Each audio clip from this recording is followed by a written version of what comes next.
Usa ka adlaw, naay dako kayong panghitabo.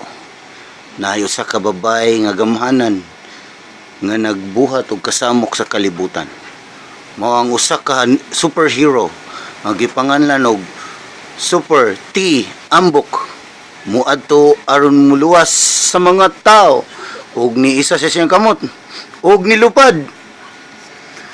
Og niablupad na siya. Pagabot niya sa ibabaw, nakasugat siya og bagyo. Nabalik siya ko.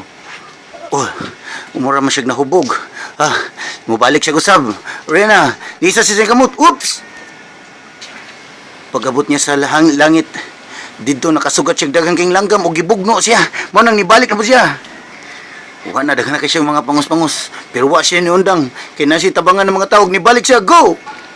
Og nagkita na si Super T Ambok og si Inday N Iwang. Pangutana ni T Ambok si Inday N Iwang, pero nasuko si Inday N Iwang og ni power siya. Yeah! Oh! Pero nibaw siya. Poo! Poo! Ay sa og dito na human ang atong istorya nga walay hinungdan. Daghang salamat.